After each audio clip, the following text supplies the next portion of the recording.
আরে এই টাইমে আবার কে ফোন করলো? আপনার শাশুড়ি কিডন্যাপ হয়ে গেছে। কি সত্যি বলছো? হ্যাঁ, আপনার শাশুড়িকে আমি কিডন্যাপ করেছি। আরেকবার বলো। আর একদম মানে বাংলা ভাষা বুঝতে পারছেন না? আপনার শাশুড়ি কিডন্যাপ হয়ে গেছে। আরেকবার বলো, আরেকবার বলো। আরে কতবার বলে আপনার শাশুড়ি কিডন্যাপ হয়ে গেছে? দুবার তো বললাম, আপনি কি কানে শুনতে পান না? প্রথমবার শুনেছি, দ্বিতীয়বার কনফার্ম হয়েছি, আর তৃতীয়বার নিজেকে আনন্দে আর ধরে রাখতে পারছি না।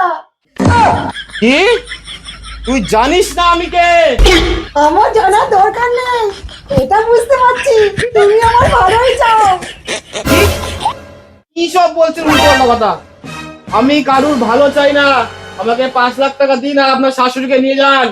শোনো, টাকা আমার কাছে নেই, তুমি আমার বাড়িতে আসো, মটন বিরিয়ানি খেয়ে যাও। এই, তুই আমাকে স্পষ্ট করে বল তো, তোর শাশুড়িকে নিবি নাকি? হ্যাঁ, তোর শাশুড়ি এখান থেকে নিয়ে যা, আমাকে 5 লাখ টাকা দিয়ে যা। শোনো, তুমি এত কষ্ট করে কিডন্যাপ করেছো, তুমি এক কাজ করো, আমার শাশুড়িকে তোমার বাড়িতে নিয়ে যাও আর কাজকর্ম করাও। তুই টাকা দে, নাহলে তোর শাশুড়িকে কিন্তু আমি ছেড়ে দিলাম। না না, ওটা হবে না। তুমি যখন নিয়ে গেছো, 2 দিন তোমার কাছে রাখো, 2 দিনে তোমার নাম ভুলিয়ে দেবে। আরে দিদি, কিছু টাকা অন্তত দিন, নাহলে আমার লস হয়ে যাবে। ওর কাছে রেখে দে। এই শোনো, ওটা রাখো, বাড়িতে আমার অনেক কাজ আছে, ঠিক আছে? যত সব।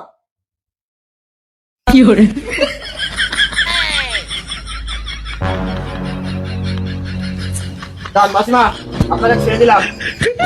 বড় ভুল হয়ে গেছে, আর আপনাকে এখন বাড়ি যান।